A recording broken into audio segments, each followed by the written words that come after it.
As dawn approaches, Socrates awakens in his prison cell to find his old friend Crito watching over him.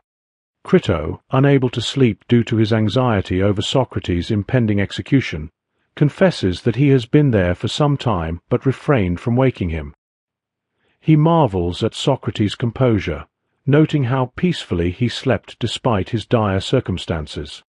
Socrates, unshaken, responds that at his age it would be strange to fear death. Crito explains the urgency of his visit. He fears that Socrates' execution is imminent.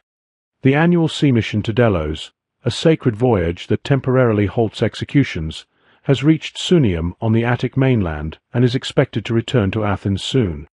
This mission commemorates Theseus' legendary victory over the Minotaur and the fall of Minoan dominance in the Mediterranean. Since the ship departed the day before Socrates' trial, he has already spent considerable time in prison. Crito predicts that the vessel will arrive today, meaning Socrates' execution will take place the following morning. While he acknowledges that Socrates himself may not be troubled by this, he and their other friends find the news deeply distressing. Socrates, however, remains unperturbed.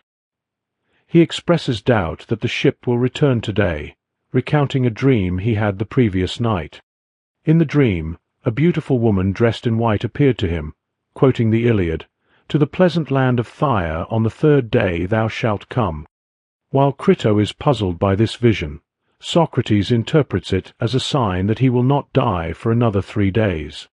Since his execution must take place the day after the ship's arrival, he concludes that the vessel cannot possibly return before tomorrow.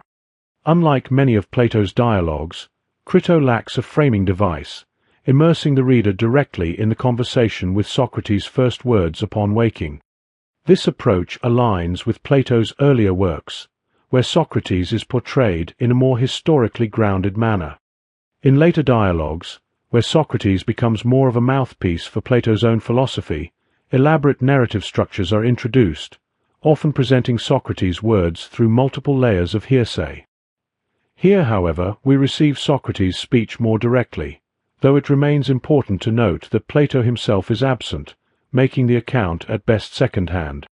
Despite this structural clue suggesting Crito belongs to Plato's early period, its precise date of composition remains debated. Stylistically, it diverges from typical early dialogues, omitting key elements such as Socratic irony and cross-examination. Unlike other works where Socrates exposes his interlocutor's ignorance, Crito does not claim expertise in any field, nor is he subjected to Socratic refutation. Furthermore, Crito contains positive philosophical doctrines, a feature more characteristic of Plato's mature works. The reference to Tyre, the homeland of the Homeric hero Achilles, further enriches the dialogue's meaning. In the Iliad, Achilles' return to Tyre symbolizes a warrior's homecoming, and here it suggests that Socrates, too, is preparing to return to his true home, not in Athens, but in the afterlife. This idea aligns with a recurring theme in Plato's philosophy, the immortality of the soul. While the Apology presents Socrates as uncertain about what follows death, and Phaedo asserts the soul's survival with much greater confidence, Crito represents a transition. Socrates appears increasingly assured in his prophetic insights, hinting at an evolving certainty about the soul's fate. Rather than seeing this shift as an inconsistency, it can be understood as an indication of Socrates' growing visionary power.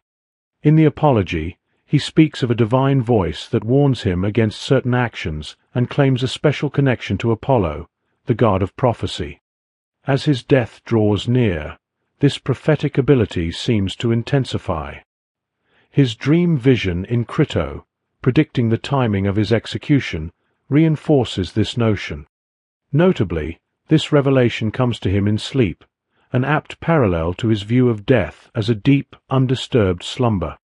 This tranquil acceptance of mortality also explains his remarkable composure. In Phaedo, which recounts his final moments, Socrates' death is depicted as peaceful, devoid of violence or fear, a fitting end for a man who has embraced the transition from this world to the next. Alarmed by Socrates' calm acceptance of his impending execution, Crito rushes to persuade him that escape is both possible and necessary. He insists that a few well-placed bribes would be enough to secure Socrates' release, and such arrangements would be easily managed. More than just a practical concern, Crito fears the repercussions of Socrates' refusal. If Socrates does not attempt to escape, people will assume he was abandoned by his friends rather than willingly facing death. Crito himself would be accused of valuing his wealth over his friend's life. Socrates, however, dismisses such worries, arguing that one should only concern oneself with the judgment of the wise, those who will see the truth of the situation. Crito counters that public opinion is not so easily ignored. The very fact that Socrates has been condemned to die demonstrates the power of the masses to inflict harm.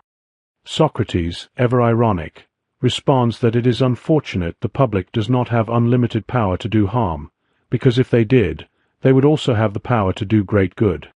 Instead, he suggests, the actions of the public are dictated by chance rather than wisdom. Crito then shifts his argument, addressing the possibility that Socrates fears his escape would put his friends in danger.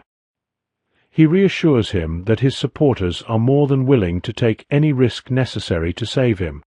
The bribe is a manageable sum, and there are plenty of wealthy allies willing to contribute.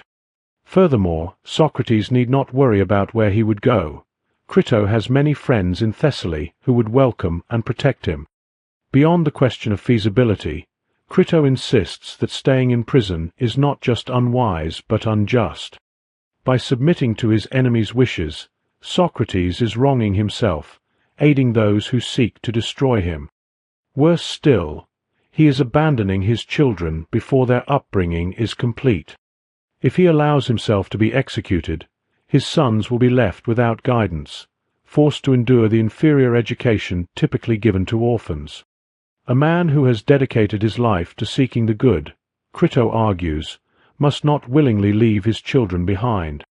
Finally, Crito warns that Socrates' passivity will tarnish his own reputation as well as that of his friends. To outsiders, it will appear that Socrates did nothing to resist his condemnation. He willingly attended his trial, defended himself in a provocative yet ineffective manner, and now refuses even to accept rescue. If he does not act now, the opportunity will be lost forever. That very night, Crito urges, they must put their escape plan into motion before it is too late. Crito is correct in observing that Socrates has done nothing to prevent his execution.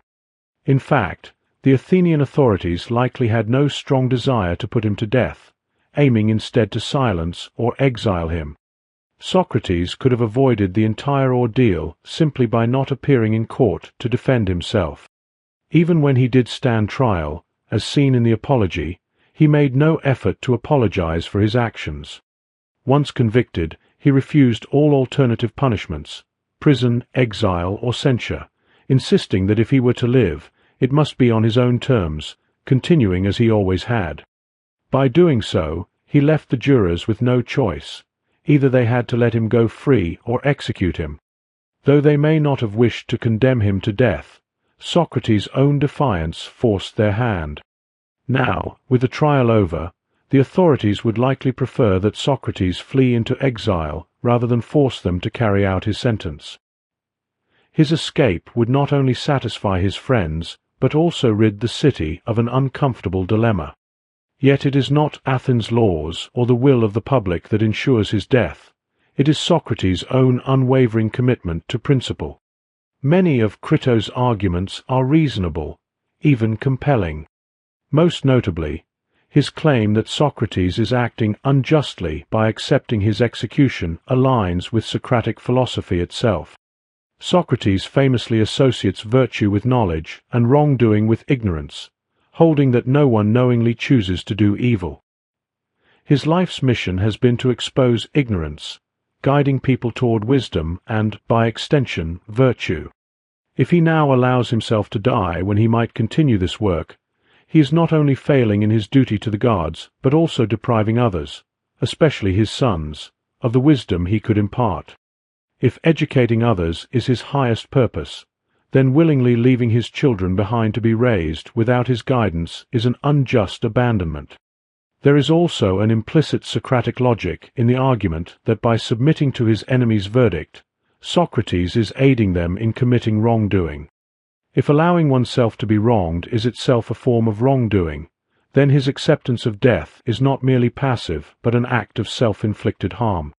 In this sense, Crito's position resembles a more traditional Greek idea of justice, as presented by Polemarch in the Republic, that justice consists of helping one's friends and harming one's enemies. While Crito does not advocate harming Socrates' accusers, he certainly sees assisting them in their injustice as a moral failure. Socrates, however, has a subtle but significant counterargument, hinted at in his earlier discussion with Crito about public opinion. He says, "But why, my dear Crito, should we care about the opinion of the many?" He suggests that the masses do not have the power to make a man either wise or foolish, nor do they have unlimited ability to do harm or good. Rather, they act blindly, without true understanding. If this is the case, then Socrates may argue that he is not truly being wronged at all. His fate is simply the product of circumstance. His death, in this view, is not an injustice but a natural consequence of the world's randomness, something neither he nor his accusers can meaningfully control. In response to Crito's urgent plea that he accept rescue, Socrates calmly insists that enthusiasm is only admirable if it is directed toward what is right and proper. When evaluating arguments, one must consider only those that hold up under reflection. Socrates refuses to abandon the principles he has long upheld simply because his life is now at stake. If he were to change his course of action, it should be for reasons beyond the fear of death. Crito agrees with Socrates that not all opinions carry equal weight. Some are sound, while others are flawed. The wise offer sound judgments, while the foolish do not, and it is the opinions of the wise that one should follow. Just as in matters of health, where only the advice of an experienced doctor should be trusted over the opinions of the uninformed, so too in matters of justice should one listen only to those who possess true knowledge. Ignoring the guidance of an expert physician leads to the deterioration of the body, just as disregarding the wisdom of the just results in harm to a far more valuable part of oneself, what Socrates later, in other works of Plato, refers to as the soul. Life, Socrates argues, would hardly be worth living if this deepest part of us were corrupted. Therefore, one must be even more cautious in seeking counsel about justice than about physical well-being, turning only to those who understand it. Public opinion, which Crito fears so greatly, should not concern them at all, for the masses are not experts in justice. When Crito objects that, regardless of their ignorance, the public still holds the power to put a man to death, Socrates dismisses this as irrelevant. His concern is not simply how to stay alive, but how to live well, honorably and justly. Thus, he insists, their only question should be whether arranging an escape would be just. Once they agree on this, Socrates turns to a central tenet of his philosophy, that no one knowingly commits wrongdoing. Expanding on this idea, he argues that under no circumstances should one deliberately commit an injustice, even in response to being wronged. Retaliation, no matter how justified it may seem, remains a form of injustice because it involves harming another. Socrates asks, "For doing evil to another is the same as injuring him?" Crito responds, "Very true." Socrates adds, "Then we ought not to retaliate or render evil for evil to anyone, whatever evil we may have suffered from him. Furthermore, breaking an agreement is itself a form of wrongdoing." Since he has lived his entire life in Athens, accepting its laws and their authority, he has, in effect, entered into an implicit contract with the state. If he now escapes without persuading the city to release him, he is violating that agreement and thereby committing an injustice against the state. Faced with Socrates' reasoning, Crito finds himself at a loss, unable to refute his argument but still struggling to accept its implications. One of the most compelling and well-known sections of Crito occurs when Socrates imagines the laws of Athens speaking to him, explaining why he must remain in prison and accept his sentence. By personifying the laws, Socrates presents the relationship between the individual and the state as one would a personal agreement between two people. This rhetorical strategy, which involves treating the state's authority as a dialogue between equals, allows Socrates to frame legal and ethical obligations in terms of personal integrity and fidelity to one's commitments. Socrates employs personification throughout Crito to emphasize his philosophical stance. At 46b, he refers to arguments as his friends, implying that, just as one should not heed every friend's advice indiscriminately, one should only follow sound reasoning. At 48a, he speaks of truth as aligning with those who are experts in matters of justice, reinforcing his belief that wisdom must guide moral decisions. The most striking example appears at 49e50a, where Socrates considers whether persuading the state to let him go would absolve him of his obligations. By presenting political and ethical dilemmas as interactions between individuals, Socrates reduces the complexity of governance to the level of personal relationships, suggesting that loyalty to the state should be approached in the same way as loyalty to a friend. In these explorations of Platonic dialogues, I want to present you with some regular interpretations of Plato and some regular criticism, which is more often than not complete nonsense. I want to distinguish between correct interpretations and wrong interpretations, because in understanding Plato throughout history, they are completely merged together into a big pile of right and wrong mixture. So, it is sometimes hard to distinguish what is right and what is wrong. When you take a mixture of right and wrong, that which is right is always tainted by the wrong part, and I wish to clean this up, and present only the right interpretations, how I believe Plato himself would wish us to understand him. The biggest problem with those who usually criticize Plato is that they are usually looking at it very superficially, but I want you to see this superficial understanding for what it truly is, and to recognize why this is wrong. So I will present you with superficial interpretations from time to time, and I will explain to you why I think such interpretations are wrong.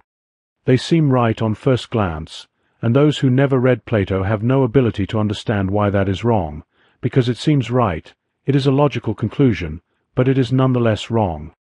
I feel immense anger when some people, often inferior minds compared to Plato, are trying to correct what Plato said, or point out contradictions in his philosophy. But the problem is never that there are contradictions. Problem is in their understanding.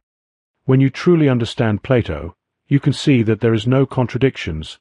There is not one single work, or even statement, that contradicts his other works and statements. Even in his early dialogues, such as this one, Plato's understanding was already in place, but in later dialogues he deepens his philosophy, but he never deviates from these fundamental truths, and when we understand these fundamentals, we come to the understanding that Plato is one of the greatest minds in history of Western civilization, and we don't need to correct anything, it all serves its purpose. I would be ashamed to say that Plato provides contradictory or problematic arguments. I want to present those in my video to refute them, and to show you how not to read Plato, and why everything he wrote is perfect, and right as it needs to be. So, let's begin with this dialogue, because scholars are usually pointing out that there are contradictions, and I want to explain to you why I believe this is nonsense, at least for those who truly understand Plato and his philosophy. A significant issue some point out in Crito is how well its arguments align with other Platonic dialogues, particularly the early ones. They claim that some inconsistencies emerge, though the most notable ones arise later in the speech of the laws. However, I claim that this is nonsense, and inconsistencies are not truly there. The problem is in misunderstanding. At 46b, Socrates mentions the arguments which I used to expound in the past, a claim that seems more characteristic of Plato's voice than of Socrates himself.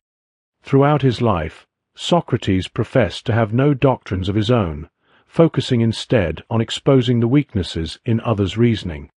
However, his assertions that no one knowingly does wrong and that knowledge is virtue suggest that he does, in fact, hold certain principles. But this notion, when Socrates says that he holds no specific doctrines, or that he has no knowledge, can be seen as a way to point out that what people usually take for knowledge is not really knowledge. For Plato, and Socrates in this case, knowledge is not just a bunch of facts, it is completely merged together with life itself, being itself. There is no separation between ourselves and our knowledge. We are our knowledge. If knowledge is used to harm life, it is not knowledge, it is ignorance. From this understanding follows that true knowledge is knowing how to live properly. But no one truly knows how to live, not even Socrates, which means we are all ignorant, and Socrates recognizes this. Socrates' discussion of justice and injustice revisits key themes found in other dialogues, that ethical matters require expertise, that not all opinions are of equal value, and that wrongdoing is never committed knowingly or willingly. However, his strict equation of injury with injustice is debatable. In Gorgias, for example, Plato later argues that punishing a wrongdoer, even though it causes harm, is ultimately for that person's own good. In Crito, however, Socrates takes a more absolute stance, maintaining that no action that inflicts harm can ever be just. It is natural to question this, and I can see why many people would see this as a contradiction. This is seen as contradiction when we look at the statement through a superficial understanding, but when we truly grasp Plato's broader philosophy, this so-called contradiction is seen as perfectly aligned with everything else that Plato ever wrote. Plato sees everything through the lens of truth, which is at the same time life, existence itself, or being itself. When in Gorgias he says that punishing a wrongdoer is good, this is because wrongdoer inflicts harm on a larger view of truth and existence. When a wrongdoer is punished for inflicting harm on existence itself, the punishment is good because it benefits broader purpose of maintaining harmonious society, which at the same time benefits existence, life, and the truth. While in Crito, Plato's statement that no action that inflicts harm is just should not be interpreted as inflicting harm on a specific individual, it should be interpreted as harm to society, to life, to being, or existence itself. Sometimes we need to harm a wrongdoer to benefit society, but harm upon the wrongdoer is not real harm. Because, when it comes to Plato, what is harmful or not is never measured on one single opinion or individual desires, it is measured against the truth itself, which is at the same time life, existence, and being itself. When a wrongdoer is punished, this is not harming the truth, this is benefiting the truth. At the same time, benefiting the truth, or existence itself, benefits all people, even the wrongdoer.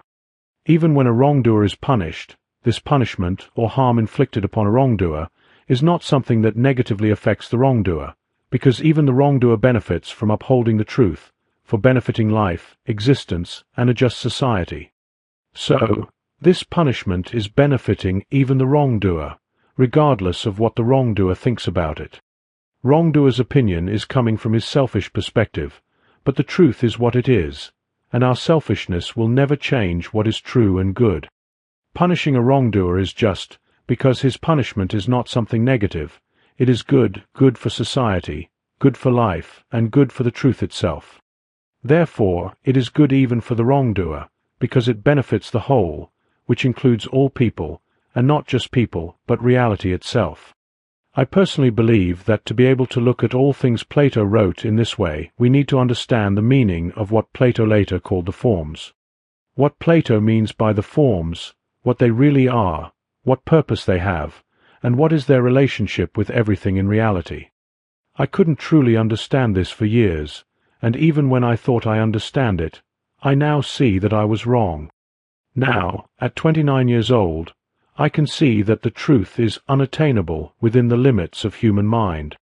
When the prisoner escapes the cave, he sees the light, and first, he feels pain, because his eyes are unaccustomed to the light.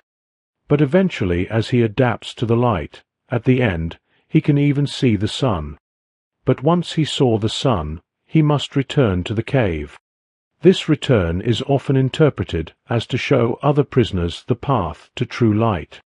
But in my personal opinion, there is another aspect to this, and that is, even when we escape the cave and see the sun, we are unable to live our lives out there in the light.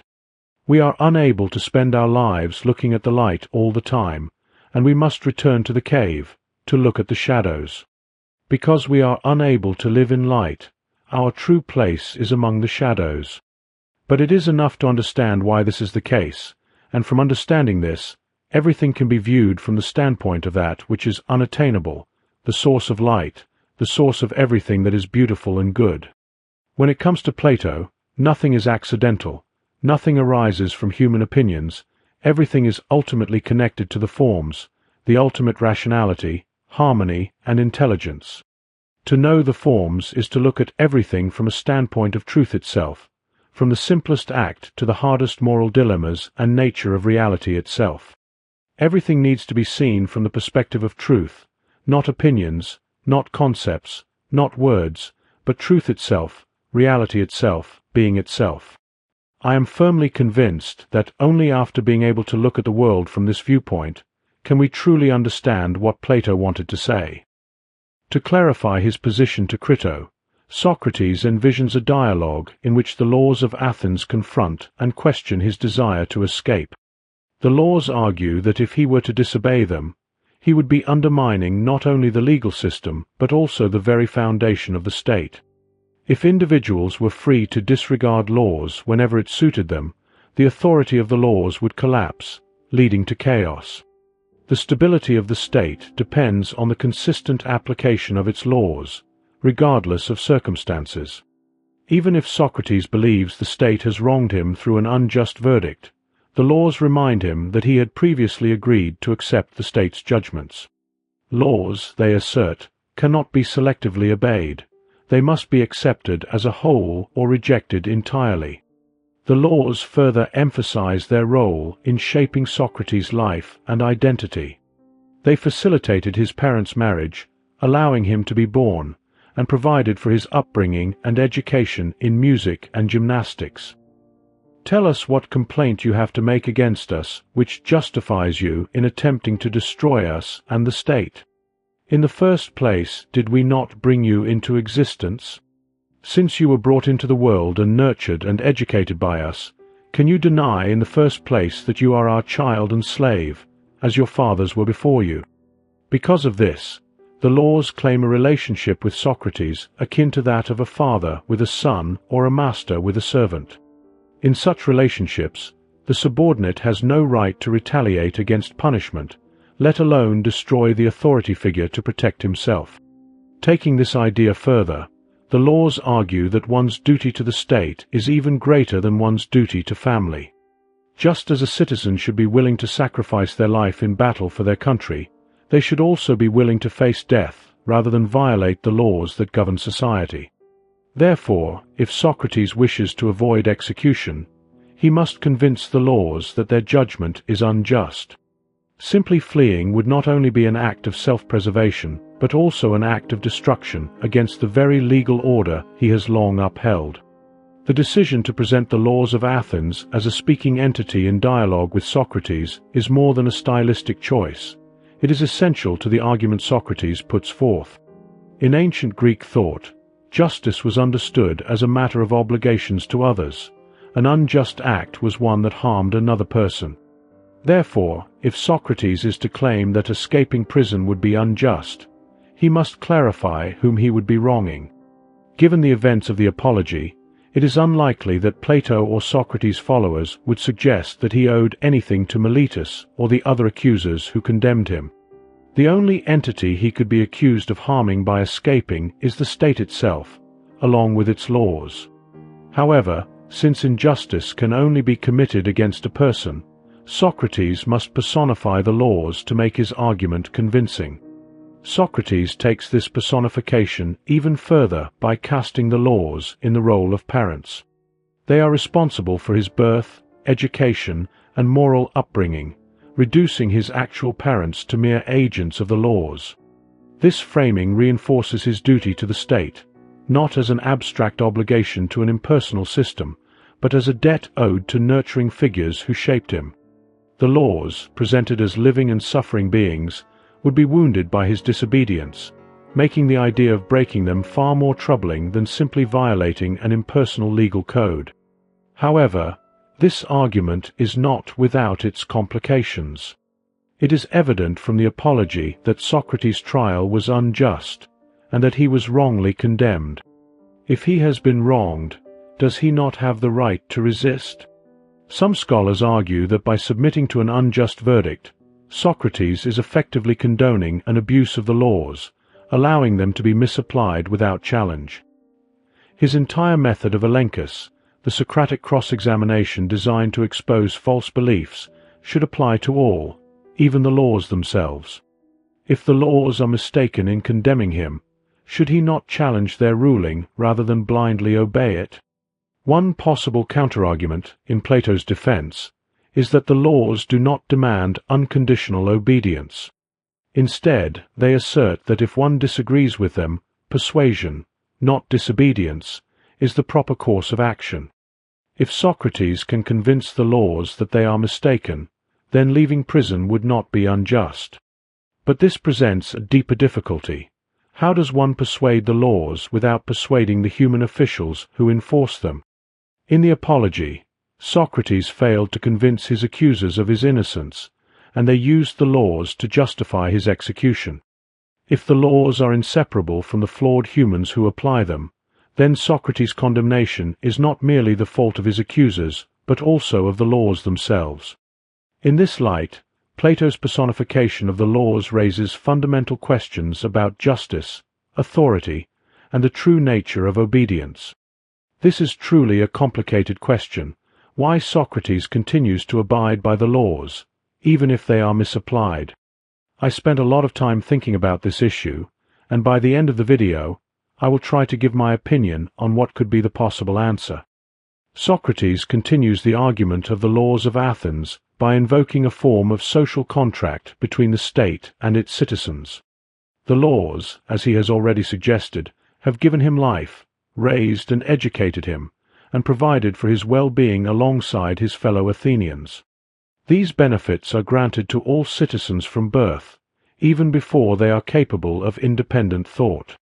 However, once they reach adulthood, the stage at which they are expected to think for themselves, they are free to examine the laws and the state. If they find them unsatisfactory, they have the right to leave, taking their property and settling elsewhere.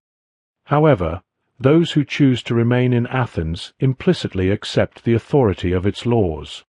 They may attempt to persuade the laws to change, but if they neither leave nor succeed in altering them, they must abide by them unconditionally. In this framework, Socrates argues that attempting to escape would violate the agreement he has upheld throughout his life. He has neither departed from Athens nor sought to reform its legal structure. Therefore, disregarding the laws now would be an act of betrayal. Moreover, the laws point out that Socrates, more than most, has demonstrated loyalty to Athenian law and society. He has spent his entire life in Athens, leaving only on a few occasions, once for a festival and other times to serve in military campaigns on behalf of the city. Unlike many Athenians, he has not traveled to other lands or familiarized himself with foreign customs and laws. His attachment to Athens has been unwavering. Furthermore, during his trial, as recorded in the Apology, he rejected exile as an option, insisting that he would rather die than live outside his city. To refuse exile when it was freely offered, only to attempt escape now, would be a glaring inconsistency.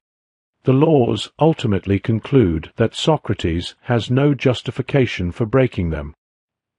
He has always had the opportunity to leave or voice his objections, and the laws have never misled or deceived him. On the contrary, he has previously expressed satisfaction with them. To flee now would not only violate the principles he has upheld throughout his life, but would also expose him to ridicule. If he wishes to remain true to his lifelong commitment, Socrates must honor his agreement with the laws, even in the face of death. Plato presents a concept of the social contract that binds citizens to the laws of the state. However, this idea differs significantly from the modern liberal interpretation found in thinkers like Rousseau. In Rousseau's vision, the social contract is an agreement among citizens, where the state emerges as a direct expression of the general will of the people. The laws are created by and for the people, ensuring collective harmony. Plato, on the other hand, does not frame the contract as an agreement between citizens, but rather as a direct pact between each individual and the laws themselves.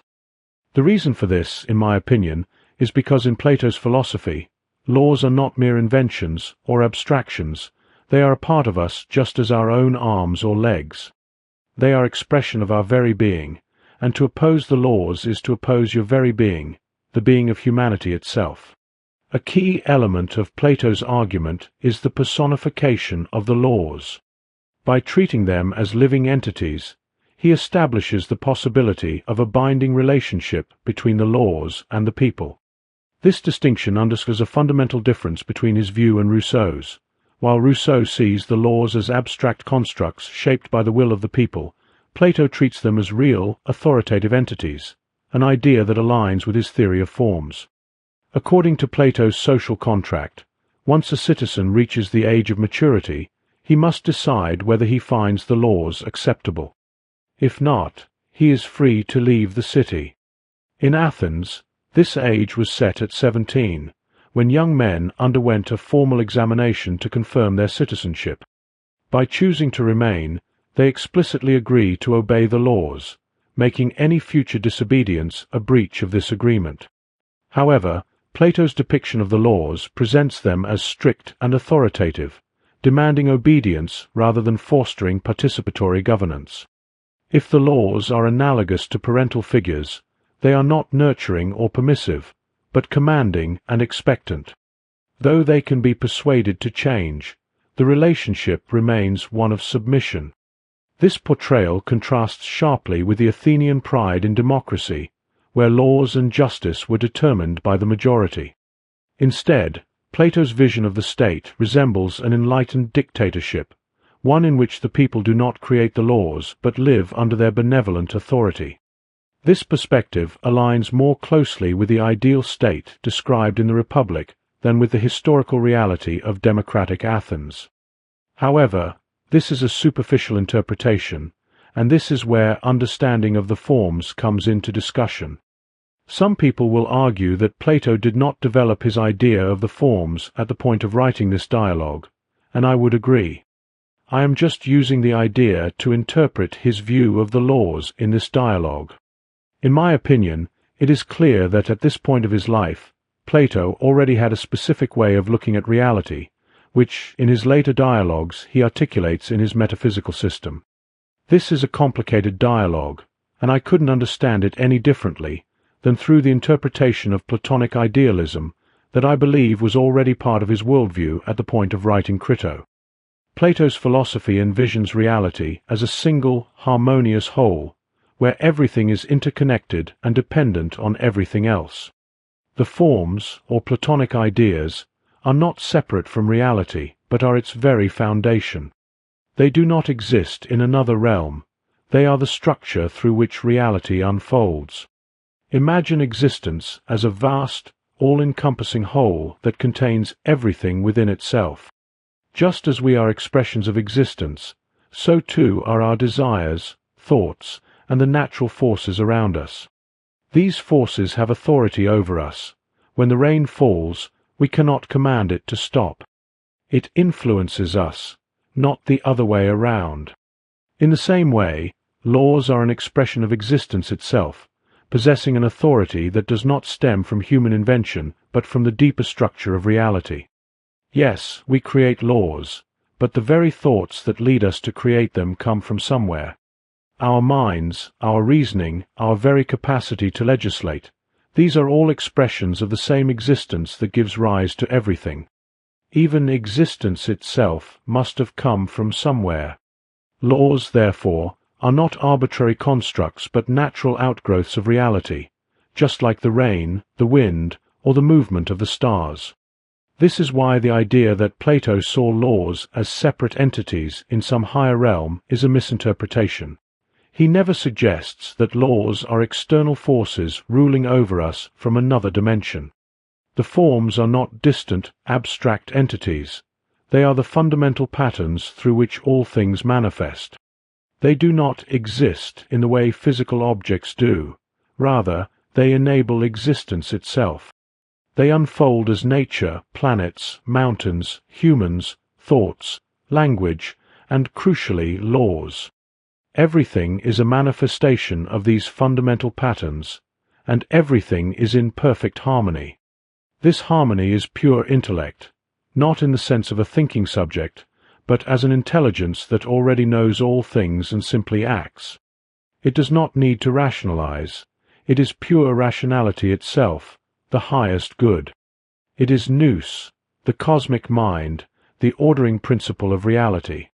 Everything emerges from this, every law, every force, every structure of existence. And yet it is not a thing, nor is it nothing. It simply is. Plato is not speaking of distant, inaccessible realms. He is describing the very nature of our reality. Everything originates from the same source, ensuring coherence and harmony in existence. That is why laws are not external impositions. They are as much a part of us as our own arms and legs. The best way to understand this is to see the laws as life itself. What is life? What makes you alive? Laws are no different. They are part of the very fabric of existence. We live within the laws, and the laws live within us. We depend on them, and they depend on us. Plato's message is not about abstract dimensions. It is about life, existence, and the deep, underlying harmony that binds all things together. If you understand the forms, you understand that forms, or laws, are not some authority outside of us. They are merged together with us. They are we. Laws are we, human beings, the forms, the existence itself. If you think about the laws in this way, I believe it is the only way to understand this dialogue properly. All other interpretations collapse into nonsense. The laws of Athens conclude with a stern warning about the consequences Socrates would face if he were to escape. First, his friends who assisted him would risk banishment or worse for their actions. Second, Socrates would likely find no refuge in any other city. After all, which city with established laws would welcome a man who had violated the laws of his home city, where he had lived for 70 years? His escape would only serve to validate the accusations against him, especially the charge that he corrupts the youth. A man who disregards the laws of his own city is bound to influence the young in harmful ways. Furthermore, Socrates would not be able to continue his way of life, wandering from city to city and engaging citizens in philosophical discourse to improve them. His only option would be a life as a vagabond or exile in some lawless region of Greece, where his existence would be marked by a sense of absurdity and desperation, clinging to life at an old age. The laws also address the matter of Socrates' sons, a point raised by Crito as a reason for Socrates to escape. Would running away with his sons to a lawless place benefit them? And if he left them behind in Athens, what difference would it make whether he was exiled or dead? Surely his friends, if they are good, would ensure that his sons are raised well, regardless of whether he is alive and in exile or dead. Socrates then imagines the laws addressing his fate after death. Having lived a just and pious life, he should fare well in the afterlife, before the judges of the underworld. However, if he were to escape now, not only would he live in a lawless land, despised by other cities, but he would also face punishment in the underworld for acting unjustly. While he has been wronged by the people of Athens, he has not been wronged by the laws themselves.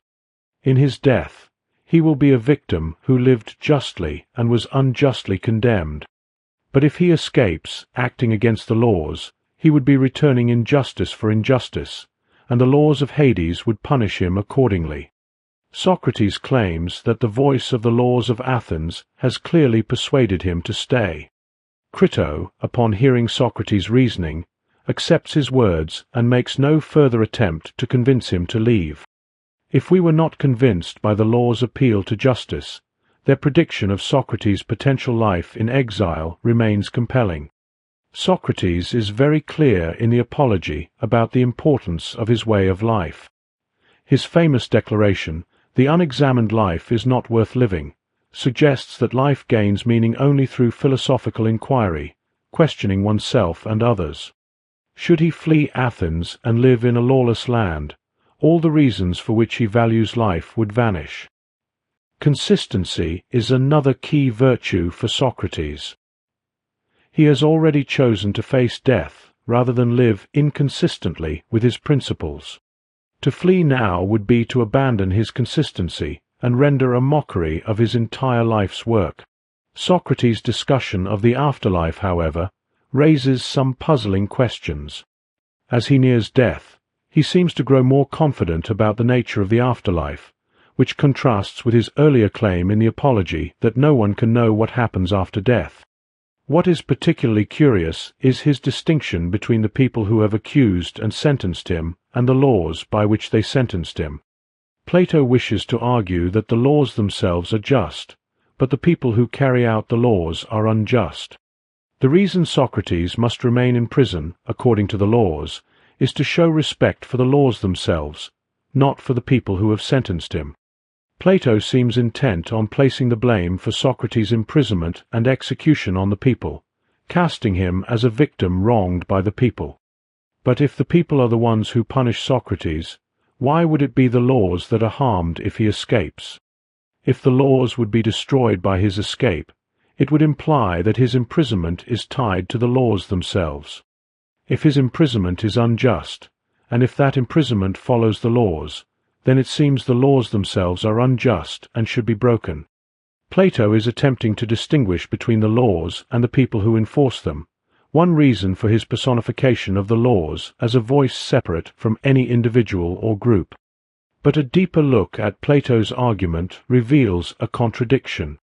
To be clear, I personally don't think there is a separation between the laws and those who enforce them, and I do not believe there is a contradiction, but this is a standard interpretation. So let's examine the so-called contradiction, and I will try to explain why I think it is not a contradiction. To summarize, Socrates is either imprisoned justly or unjustly. If justly, then he has done wrong and deserves punishment, a claim Plato would never accept. So, Socrates must be imprisoned unjustly. If he is unjustly imprisoned, the injustice comes either from the laws or from the people. Plato clearly wants to argue that Socrates is wronged by the people, not the laws. If the people are wronging him unjustly, it means they are doing so in a manner that contradicts the laws. Therefore, Socrates should not break the laws by attempting to escape. The only possible resolution to this issue, it seems, is a more authoritarian view. The laws are inherently good and are created for just purposes, but must be obeyed no matter the circumstances. In this view, the laws against corrupting the youth and preaching false deities are just, and if someone is found guilty of these offenses, they should be punished. The problem lies not with the laws themselves, but with the people who failed to apply them justly by condemning Socrates. However, trial by jury is a part of the laws, and since Socrates was found guilty by the jury, he is guilty according to the laws. This portrayal of the laws, though, feels less just and reasonable than one might wish. But the reason for this might be flawed interpretation. So, now I will try to give my interpretation that aligns more with reason and justice. I don't think Plato posits the laws as some authority above humanity. I believe that it is the opposite.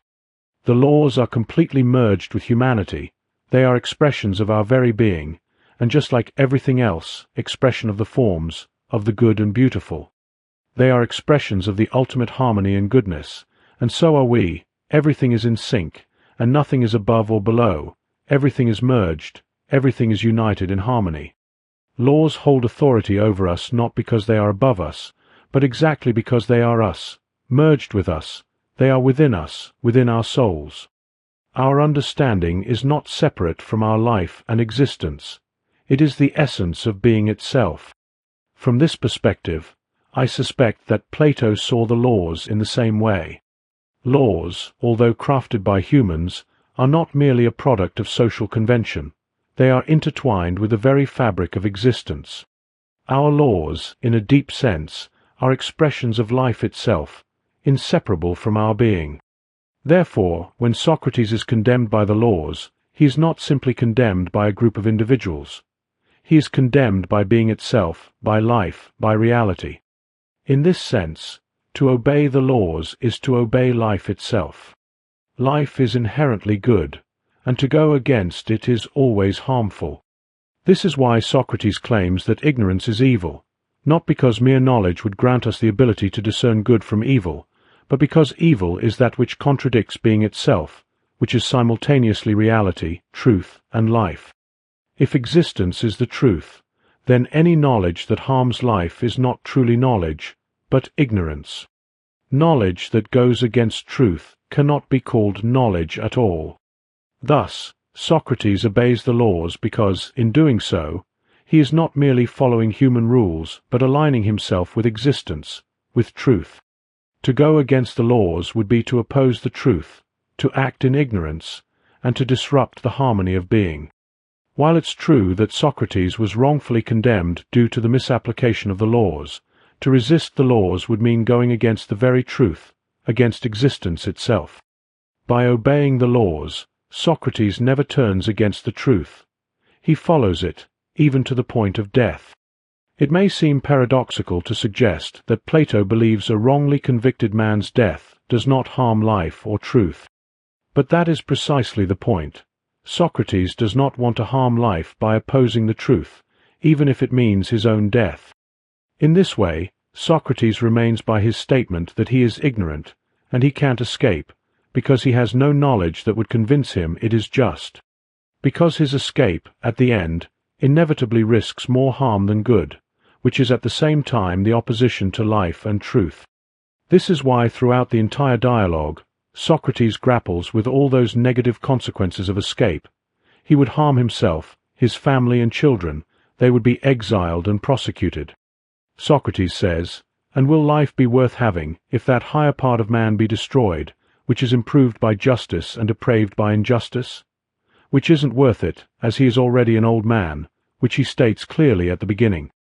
In this way, Socrates would oppose the truth in a way that his escape would harm life, not just his own, but of his family and society as a whole. But in accepting death, he is certain that he can't oppose the truth, because he aligns with whatever life brings him, and in this way he aligns with the truth. However, if his death is something that will oppose the truth and harm life in any way, he will not be the one who made a mistake, it would be those who condemned him. They are the ones who, in their ignorance, harm life. While Socrates, in his own ignorance, does everything in his power to uphold the truth, and not risk harming life, society, and existence in any way, even if it means he has to die. This is where that statement, "I know that I know nothing," is exposed as the ultimate standard and principle by which Socrates truly lives and dies. In this way, Socrates does not impose his ignorance onto reality. He aligns himself with whatever reality brings him. As we examined earlier, punishing a wrongdoer is not negatively affecting the wrongdoer, it is good. Negativity arises from wrongdoer's selfishness and his unwillingness to suffer for the higher good, while Socrates is willing to suffer for the higher good, even if he did not do anything wrong. Socrates' death is the ultimate pursuit of truth. It is the ultimate sacrifice for the higher good. This is not just about the laws, about right and wrong. This is much bigger than just simple concepts and words. It is about existence itself, about truth itself. Socrates' willingness to abandon his own well-being for the sake of truth is the highest good. Those who condemned him, however, are the ones who harm life. They are the ones who oppose the truth, for they condemned an innocent man to die. Truth, in this case, is what it is, reality, existence, and the laws themselves. The laws, as expressions of truth, are neutral. They do not condemn anyone inherently. It is the people who misuse those laws who, in fact, oppose the truth. By obeying the laws and accepting his death, Socrates aligns himself with the truth. He follows existence itself, living in harmony with being, the highest good, which Plato would later describe as the form of the good. The laws, in this view, are not inherently right or wrong. They simply are. They are a natural consequence of existence, just like life itself. Life is truth, and laws are part of that truth, emerging from the reality of being. Laws do not harm anyone. They are merely there, part of the truth. It is up to us whether we live in accordance with that truth or not. Yes, laws are shaped by us, but we are shaped by existence, by reality, by the truth itself. If we are ignorant of the truth, we are unable to apply our laws properly, but nonetheless, whether we apply them properly or not, they are here as part of the truth. Just like me and you are, so too are the laws. Socrates, by accepting death, lives in alignment with the truth. But those who condemned him do not. Laws, as part of the truth, are impartial. They do not judge. They simply exist. It is we, through our actions, who either align with the truth or stand against it. Truth does nothing to us. It simply is. It is our choices and actions that determine whether we are in harmony with it or not. One could argue that if the laws were misapplied, they are not the true laws, and I would agree. However, it is our misapplication of the laws that brings those misapplied laws into existence. When laws are applied wrongly, we make them real and face the consequences.